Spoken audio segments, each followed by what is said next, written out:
BTC ni CM Pramod Borua Delhi based NITCON company जों audit खालाम होनानै जिथुनाखि मैया प्रसार खालामबाय बे प्रसार खालामनायनि सायाव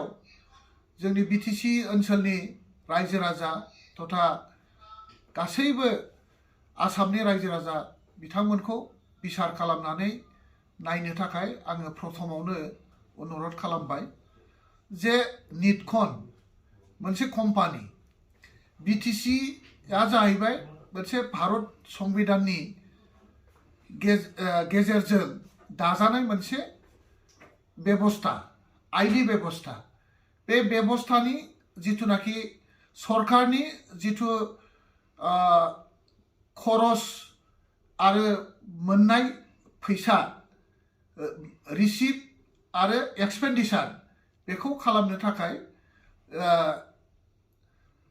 सरकारा गावहानो मोनसे बेबस्था दंखायो बे जाहैबाय जे accountant general government of Assam स्टेटआव मोनसे एकाउन्टेन्ट जेनेरेल दङ बे एकाउन्टेन्ट जेनेरेला आसाम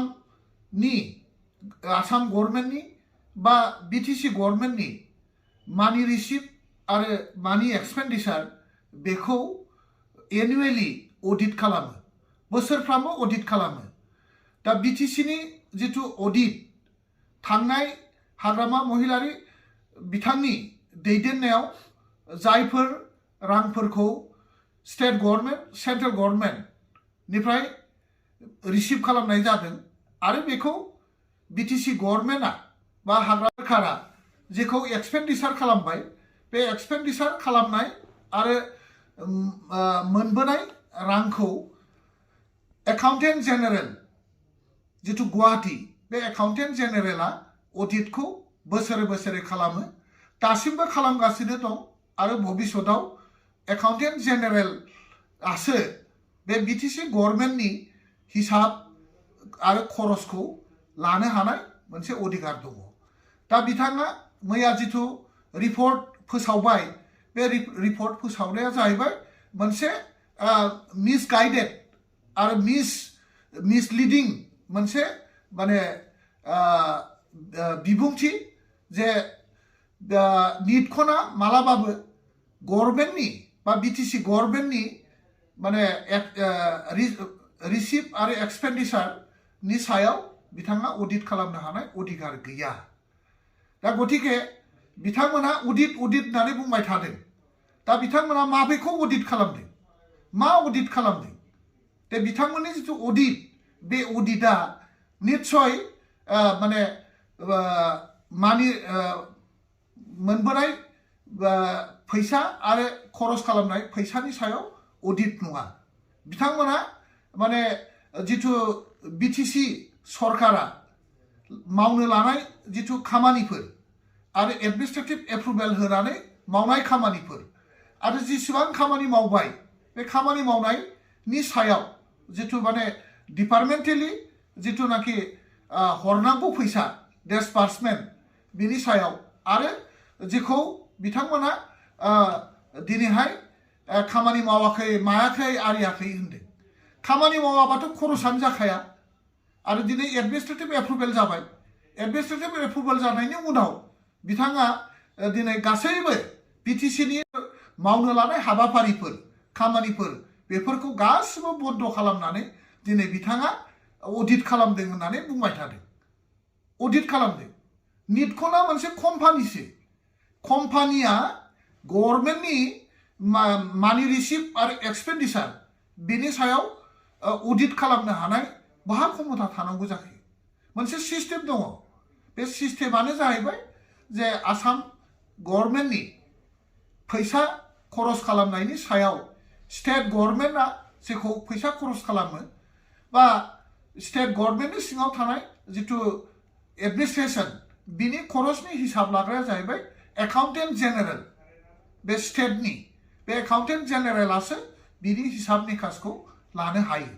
दा दिनै बिथाङा जिथुनाखि भारत माने जिथु संबिजितनि दारै दाजानाय जितु बिटिसिनि जितु क्षमता बिटिसिनि जितु बेबस्था जितु एजुकेटिभ जितु सिस्टेम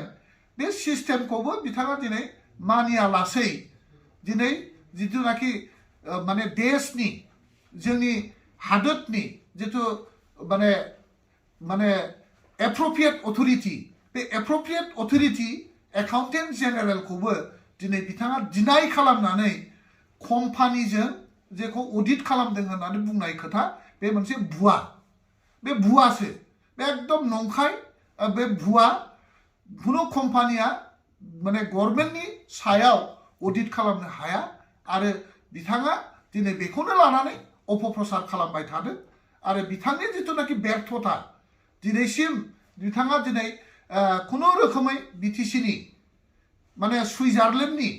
सुइजारलेण्ड खालामनायनि जितु परिकल्पना बेखौ मावनो हायैखौ